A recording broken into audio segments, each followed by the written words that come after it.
ప్రస్తుత పరిస్థితులు చూస్తుంటే చాలా భయం వేస్తుంది. ఎప్పుడు ఎలా పిల్లలు మారిపోతారు అనేది మనకి దినదిన గండం 100 ఏళ్ల ఆయుష్యులో ఉంది కదా.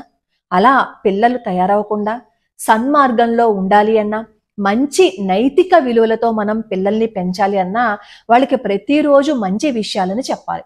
ప్రస్తుతం మనం ఉన్న ఈ బిజీ స్కెడ్యూల్ వల్ల అవన్నీ ఒకే చోటకి తెచ్చుకొని పెట్టుకోవాలి అన్నా, వెతుక్కుని మనం పిల్లలకి చెప్పాలి అన్నా సమయం ఉండదు. ఆ ప్రయత్నాన్ని మనం మన ఛానల్ ద్వారా చేసే ప్రయత్నం చేస్తున్నాం.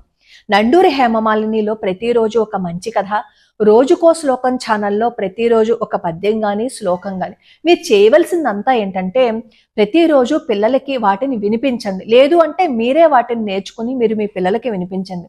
సంవత్సరం తిరిగేసరికి పిల్లల్లో అద్భుతమైన మార్పుని చూస్తారు. ప్రతి తల్లి తన కొడుకు తన కూతురు ఎలా ఉండాలని ఆశిస్తారో అచ్చం అలాగే తయారవుతారు. అంత అద్భుతంగానే పిల్లలు తయారవుతారు. ఈ రోజు మనం పిల్లలకి ఆస్తులు అంతస్తులు ఇవ్వకపోయినా పర్వాలేదు, కానీ మంచి సంస్కారాన్ని ఇవ్వాలి. అటువంటి మంచి సంస్కారాన్ని ఇస్తే పిల్లలు ఇంకొకరి చేత కొనియాడబడతారు, ఇంకొకరికి రోల్ మోడల్గా ఉంటారు. మన పిల్లలు ఇంకొకరికి రోల్ మోడల్గా ఉండాలి అంటే చిన్నప్పటి నుంచి వాళ్ళకి మంచి విషయాలని నేర్పించాలి. ఎవరికైనా గనక కావాలి అని అనుకుంటే ఈ 2 ఛానల్స్ని మీరు సబ్స్క్రైబ్ చేసుకుంటే మేం పెట్టే విషయాలు మీకు చాలా తొందరగా వస్తాయి. ప్రతిరోజు వాటిని మీరు అనుసరించే వీలు ఉంటుంది.